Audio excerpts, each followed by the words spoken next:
We have downed a few planes. Numbers, we would not like to hazard a guess out here. Okay, I have the numbers, okay, and we are getting into the technical details of it to establish it. So I would not like to put a figure at this time, but definitely there are losses from their side which we have inflicted. Were they four generation plus, sir?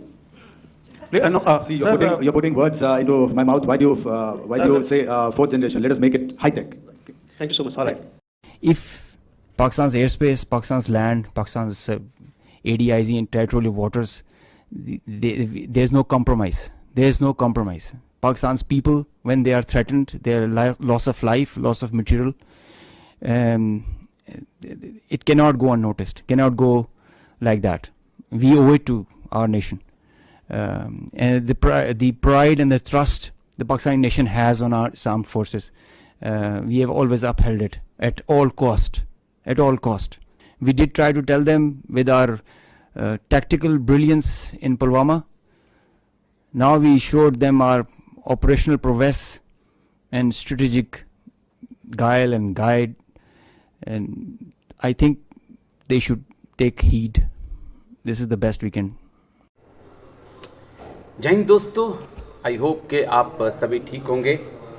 आज फ़िलहाल अभी 9 बजने वाले हैं, लेकिन अभी तक दोनों तरफ से किसी फायरिंग की खबर नहीं है। आज लगभग 3-4 दिन के बाद जो है ड्रोन्स आसमान में नहीं दिखाई पड़े और फायरिंग की भी कोई खबर नहीं है। ये एक अच्छी बात है, लेकिन उससे भी अच्छी बात जो है वो ये है कि आज डीजीएमओ ने प्रेस कॉन्फ्रेंस की इंडिया के, जिसमें राजीव घई सर थे और नेवी के ऑफिसर्स, एयरफोर्स के ऑफिसर वो भी शामिल थे। लंबी प्रेस कॉन्फ्रेंस हुई, तमाम सवालों के जवाब दिए गए, लेकिन जिस तरीके से इंडियन आर्मी ने पूरे ऑपरेशंस के बारे में बताया, वो एक बताता है कि किस प्रकार से हमारी आर्मी जो है वो बेहद प्रोफेशनल है। उन्होंने बताया ये हमारे टारगेट थे, इन्हें हमने डिस्ट्रॉय किया, हमने आम पब्लिक को बिल्कुल निशाना नहीं बनाया और ना ही पाकिस्तान आर्मी हमारा प्राइमरी टारगेट था। हमारे टारगेट आतंकी थे, उन्हें हमने डिस्ट्रॉय किया। उसके बाद पाकिस्तान की आर्मी की तरफ से भारत के ऊपर, हमारे सिविलियंस के ऊपर, हमारे मिलिट्री बेसिस के ऊपर अटैक करने की कोशिश की गई, उसको नाकाम किया गया और उसके बाद जो है पाकिस्तान आर्मी के भी जो एयरफील्ड थी या उनके एम्यूनिशन डैम थे, उनको टारगेट बनाया गया और इसके लिए बाकायदा हवाई बातें नहीं की गई इंडियन आर्मी की तरफ से। इसके लिए बाकायदा जो है पहले की और बाद की तस्वीरें दिखाई गई कि ये स्ट्राइक से पहले था, ये स्ट्राइक के बाद है। इसके लिए सैल्यूट तीनों ही फोर्सेस को, बहुत अच्छे से पूरे ऑपरेशन को कंडक्ट किया। इस प्रेस ब्रीफिंग में एक चीज़ जो बड़ी अच्छी थी मेरे लिए कि पाकिस्तान की ऐसी कोई जगह नहीं है जहां पर हिंदुस्तान की नज़र नहीं है। पाकिस्तान में कहाँ कौन सा पत्ता पड़ा हुआ है, क्या हिल रहा है, क्या चल रहा है, कौन मर रहा है, कौन उठ रहा है, हर पल की इन्फॉर्मेशंस हमारे पास है। और जैसा मैंने आपसे कहा था कि हमें तो ये भी पता है कि जनरल मुनीर कौन से भंकर में घूम रहे हैं, भारतीय सेना को ये भी पता था। तो ये एक बड़ी अच्छी बात है। और एक लास्ट में एक पॉइंट राजीव घई सर ने, डीजीएमओ सर ने एक और कहा, lieutenant general Rajiv Ghai sir ने, कि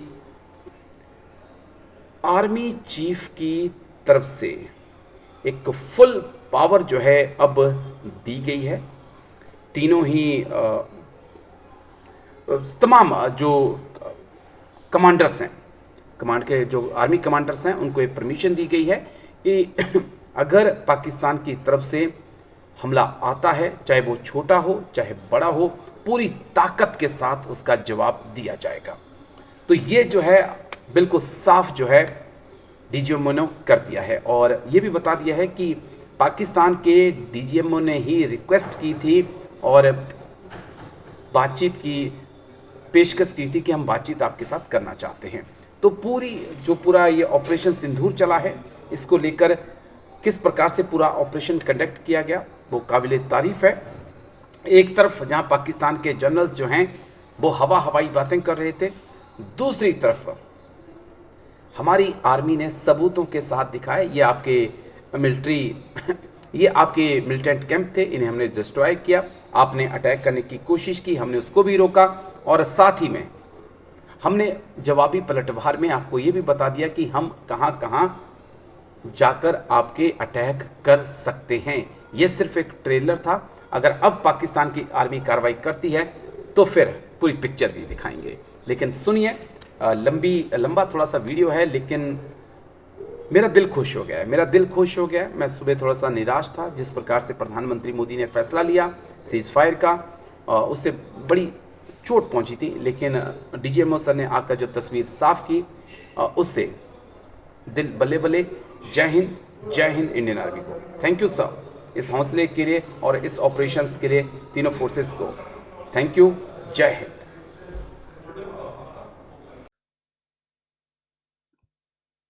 Thank you, Rajiv. A very good evening, ladies and gentlemen. It indeed is a difficult time that we have to come here like this and brief you. We could have done without this, but we had no choice. As the Dgmo has detailed, the event was precipitated by the dastardly act at Pahalgam. The sequence of events have already been detailed. We carefully selected the targets, and out of the 9 selected targets, the target systems that were given to the Indian Air Force were the notorious training camps at Bhavalpur and Muridke, these being further from the international boundary. Through critical target system analysis, we analyzed what was to be done to annihilate these targets and plan to engage these targets with precision air-to-surface guided munitions so as to avoid collateral damage. The modalities of planning process I will not go through at this instant. However, what I would like to show you is the results that we achieved through our targeted airstrikes. Could I have the second slide, please?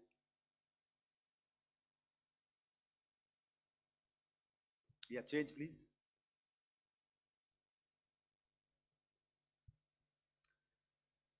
Okay. This is what the terror infra at Muridke looks like.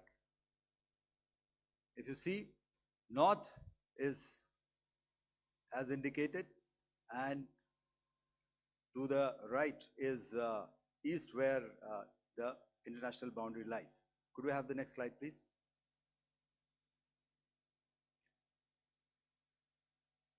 Orientating. Just go back one slide. Okay.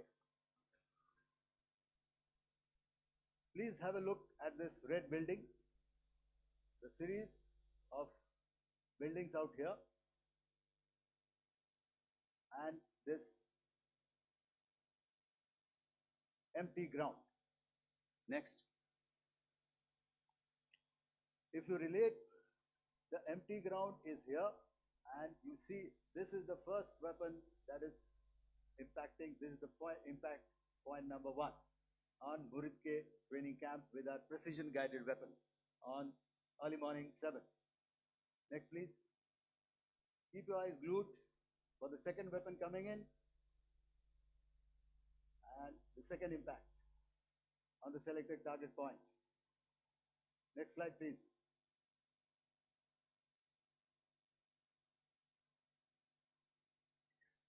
Third weapon, third impact. Continue.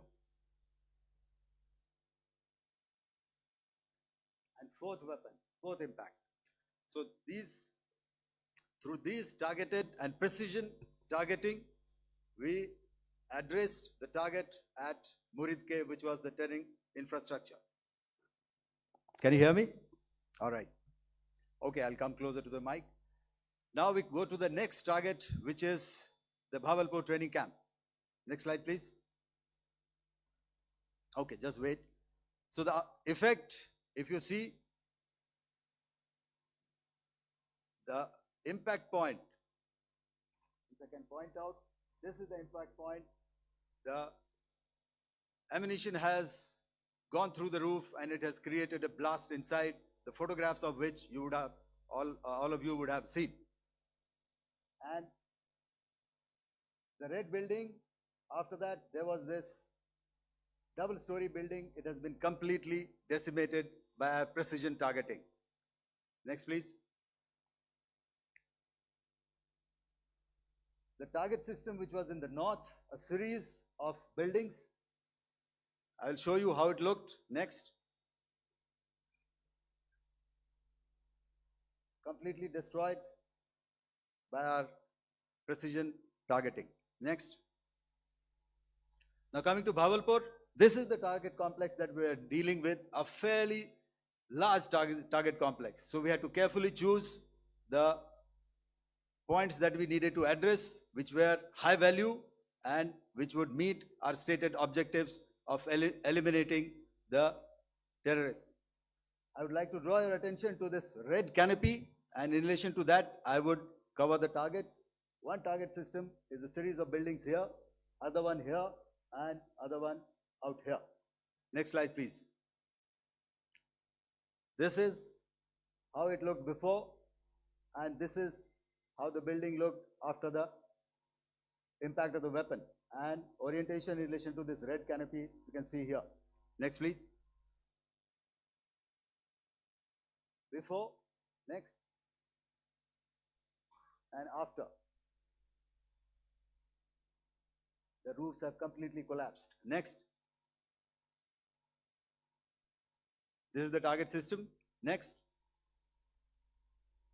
Precision targeting, and we have achieved our objectives here. Next. All right, so that was what we did on the 7th. Our objective was to address these two terrorist camps, and that we did with precision. And thereafter, we maintained a robust air defense posture, because remember, our objective was to target the terrorists and terrorist infrastructure, not any other infrastructure, not the Pakistani military, not the Pakistani any other infrastructure. So that is what we have maintained on the 7th of May. However, what we saw in the evening of 7th of May, we were saturated with a raid of Pakistani unmanned aerial vehicles and small drones. And these came in waves in our civilian areas, over our military installations, and all of them were successfully intercepted. Few of them did manage to land. However, there was not much damage that they did. And we have our robust counter-US hard kill and soft kill systems which did the job. However, the difference here was that we had targeted the terrorists. The adversary now has targeted our civilians and the military infrastructure. So it had to be responded to. So in a quick and calibrated response, that very night, we struck their radar installations at Lahore and close to Gujranwala, the LYT installation, to indicate to him that we are ready, yet we do not want to escalate. Our fight was with the terrorists and not with the Pakistani military establishment. Thank you.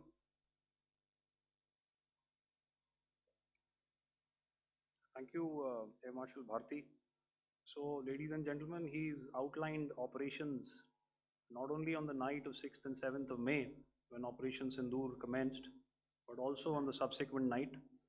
Being well aware and familiar with the congenital and impulsive nature of our adversary, and even though we did attempt to reach out and communicate our compulsions to strike at the heart of terror to my counterpart in the immediate wake of Operation Sindoor, the request was brusquely turned down, with an intimation that a severe response was inevitable and in the offing. We were, of course, prepared. Operations on the 7th and the 8th, Air Marshal Bharti spoken about. On the night of 8th and 9th of May, they flew drones and aircrafts into our airspace all across the borders and made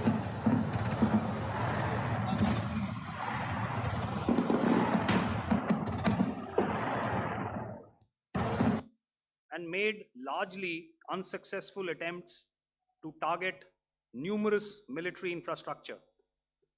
Violations on the line of control by Pakistan also commenced yet again and precipitated into fierce RT engagements.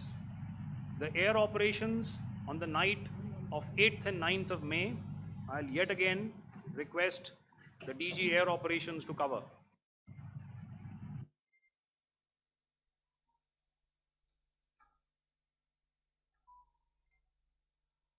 So I just covered what happened on the night of 7th and 8th.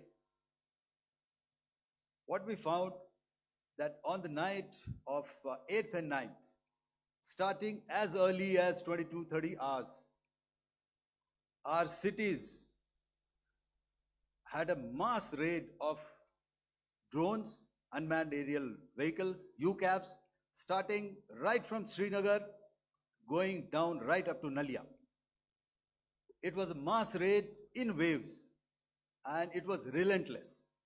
However, we were prepared and our air defense preparedness ensured that there is no damage on ground or to any of the intended targets that the enemy might have planned for. The difference between 7th night and 8th night was that on 7th night, he sent in his Yeha class of UAVs. However, these UAVs can go some distance, they are armed. However, on the 8th, less numbers of armed UCAVs were there or UAVs were there, and more numbers of quadcopters, maybe for surveillance or just for harassment of civilians. This continued till midnight. Our air defense preparedness ensured that there was no damage on the ground, either to the military installations or to the civilians. However, the enemy had yet again shown that he wanted to up the ante and he wanted a fight, and we were up to the task. In a measured and calibrated response, we once again targeted his military installations, which included his SAM sites at Malirkant. This also included his surveillance radar sites at Lahore and close to Gujranwala. These were suitably addressed, and thereafter his drone attacks continued even till morning, which we countered, and during the daytime there was some respite. Here I would like to bring out another aspect. What we found was that while the drone attacks were being launched from somewhere close to Lahore, enemy had allowed his civilian aircraft to also continue to fly out of Lahore. Not only his own aircraft, but international passenger aircraft, which is quite insensitive, and we had to exercise extreme caution, even at the cost of some tactical disadvantage, to ensure that there is no damage to any of the civilian aircraft. And this was also brought out in our press briefing during the day. So I will now hand over to my colleague to cover the events of 9th onwards. On land, we also undertook certain measures such as deployment of air defense and electronic warfare assets to establish an integrated grid with the Indian Air Force, and I have seen and heard some of you wax eloquent about the benefits of such an architecture when it comes to negating and combating air intrusions. We also carried out deployment to include movement of our forces in the land, sea, and air domains. The night of the 9th and the 10th of May saw similar intrusions by drones and aircrafts, and this time there was a concerted effort to target airfields and some very, very important logistic installations, albeit yet again unsuccessful and denied gallantly and efficiently, I must say, by the integrated Indian Air Force and Indian Army Air Defense. We further strengthened our deployment and also initiated some pressure points to send a very clear and unambiguous message to the other side to desist from any misadventures on land. Some of the airfields and dumps saw repeated attacks in waves from the air. All were thwarted. The Pakistan Army has reported to have lost approximately 35 to 40 personnel in artillery and small arms firing on the line of control between the 7th and the 10th of May. What the other side had probably also not reckoned with was the speedy and precise turnaround and hit back by the Indian Air Force. And I will yet again ask Air Marshal Bharti to speak about these significant and game-changing strikes.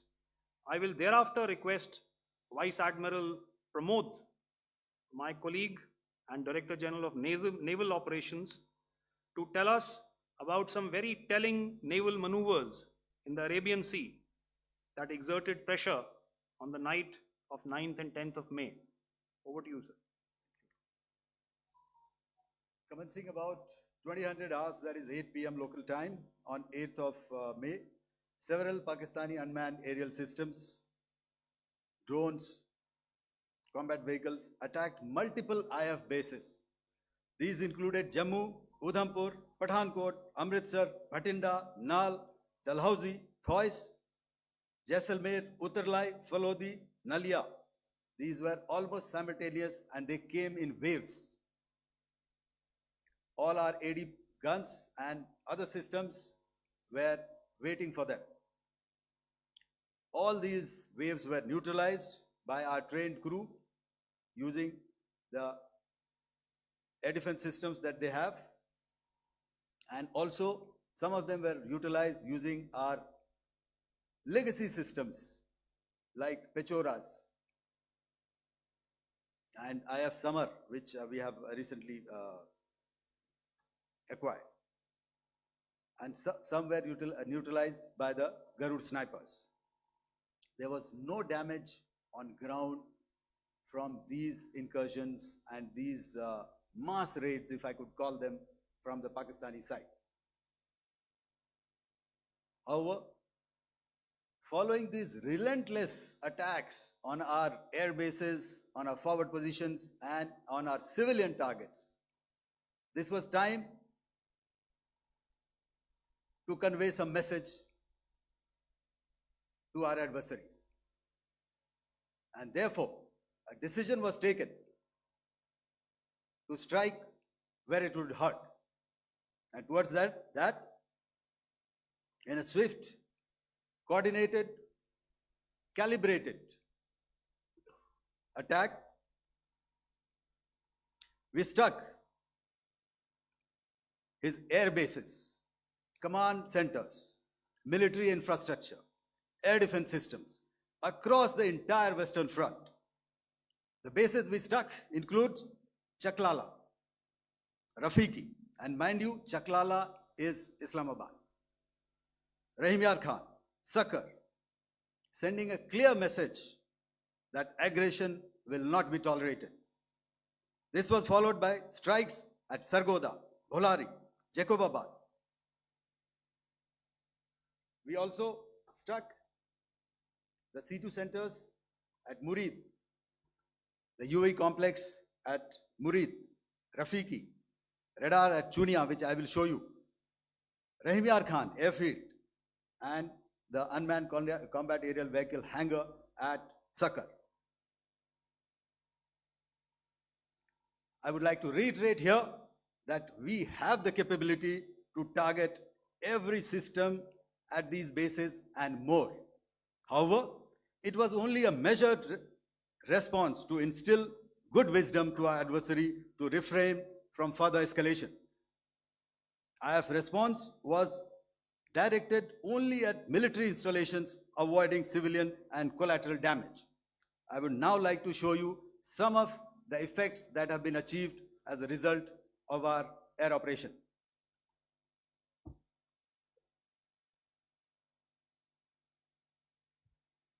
Here is the Pasroor air defense system. If you could see, zoomed up view. This is the radar mounted on a high tower. And after the strike,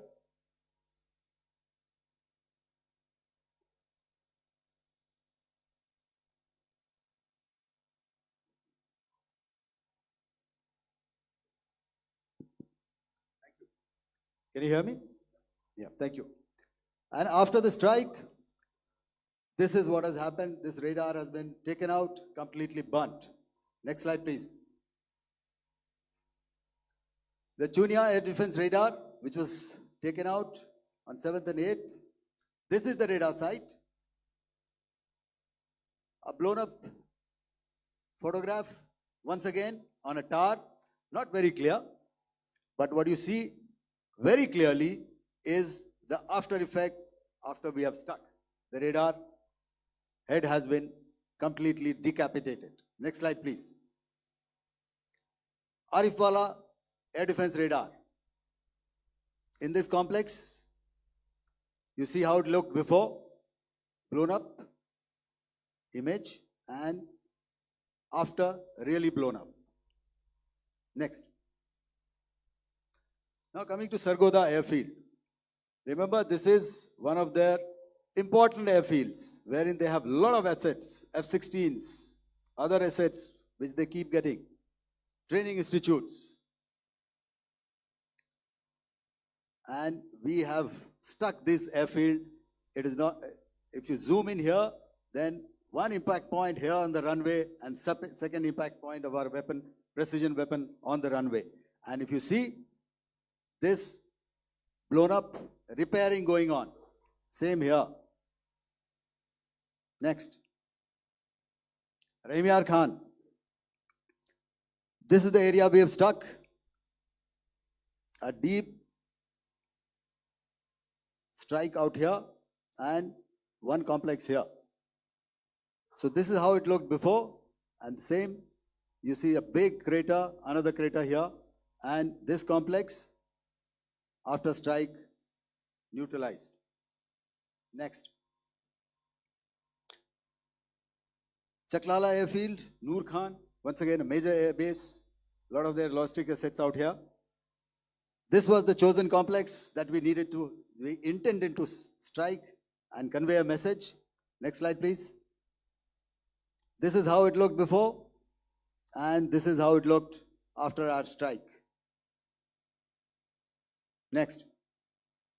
Sakar. We chose the radar site at Sakar. This is the radar site, and after it was struck, this is the aftermath, completely burnt out. Next, please. Aircraft shelter. This is how it looked before the strike, and this is how it looked after the strike. The roof of the buildings completely caved in and burnt. Next. Bolari airfield, aircraft hangar. This is how it looked before, and this is how it looked after the precision strike. Next. Jacobabad, aircraft hangar, and this is how it looked after. Next. So what I'm trying to convey here, ladies and gentlemen, is to start with, our fight was neither with the Pakistani military nor with anybody else who's there on the other side. Our fight was with the terrorists. We neutralized the terrorists that we selected to be neutralized, and thereafter, we only maintained the air defense posture. However, we were relentlessly pounded by waves after waves, night after night, by his UCAVs, by his drones, and by his other unmanned aerial systems. And that left us with no choice but to retaliate, and yet our retaliation was calibrated, it was graduated, and it was proportionate. Thank you.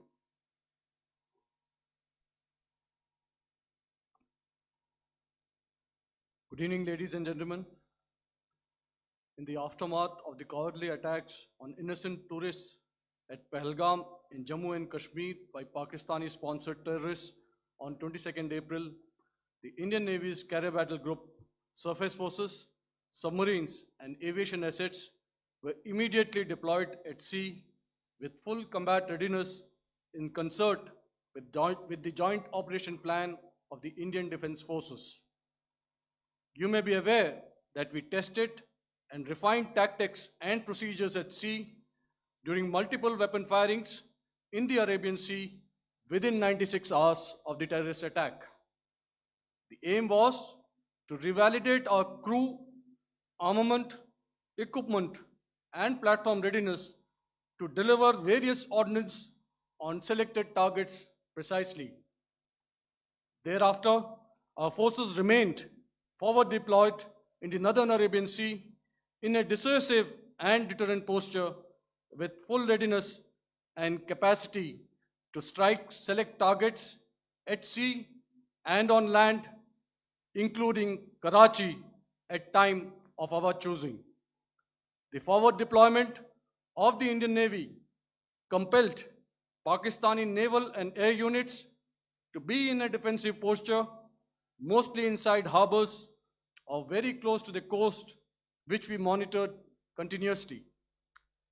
The Indian Navy maintained seamless maritime domain awareness throughout the duration and was entirely aware of the location and movement of Pakistani units. In effect, we had and continue to have good battle space transparency using our maritime domain awareness grid. As you are aware, our response has been measured, proportionate, non-escalatory, and responsible from day one.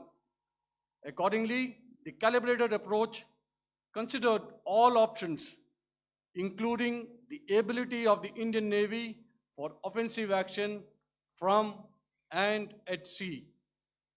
As part of this escalation control mechanism, the application of force by the Navy was planned in a synchronized manner in coordination with the Army and Air Force, the highlight being teams from the three services working closely in an integrated manner.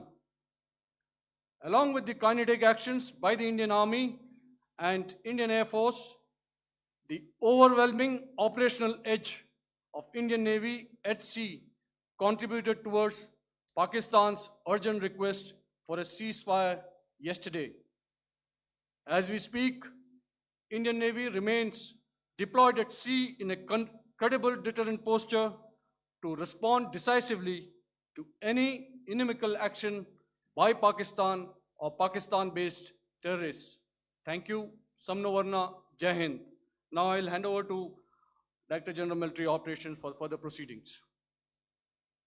Ladies and gentlemen, on the 10th of May, in the morning, even as we were getting into a huddle to wargame the events of the previous night, a routine exercise, I received a message on hotline from my counterpart in Pakistan seeking my willingness to communicate.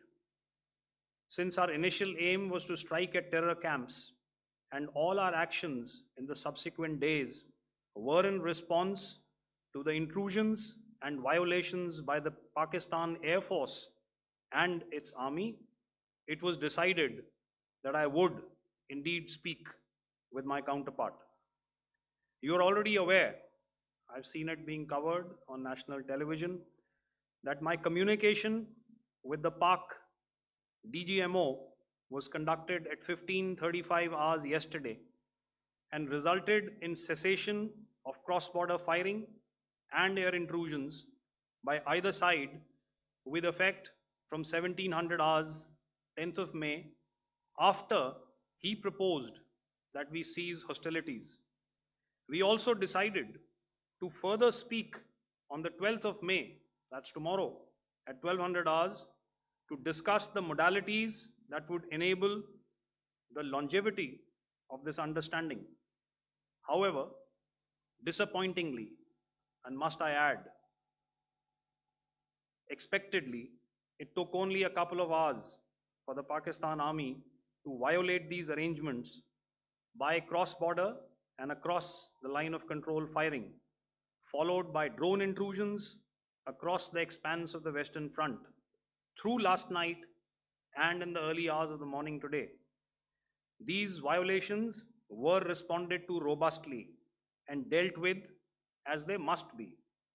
We have earlier today sent another hotline message to my counterpart highlighting these violations of the understanding between the DGMOs on the 10th of May and our firm and clear intent to respond to these fiercely and punitively, if repeated tonight, subsequently, or later. In this regard, I must inform all of you that the Chief of Army Staff has earlier today conducted a security review and has granted full authority to our Army commanders for counter actions in the kinetic domain in case of any violation by Pakistan. In the end, I pay my solemn homage to my 5 fallen colleagues and brothers from the armed forces and civilians who have tragically lost their lives in Operation Sindoor. Our hearts go out to the bereaved families, and we express our solidarity to them in this lifetime and beyond, at this grave juncture in their lives. Their sacrifices shall always be remembered and spoken of in glowing terms by a grateful nation. We have thus far, ladies and gentlemen, exercised, and my colleague Pramod highlighted this, immense restraint, and our actions have been focused, measured, and non-escalatory. However, any threat to the sovereignty, territorial integrity, and safety of our citizens will be met with decisive force. Jai Hind.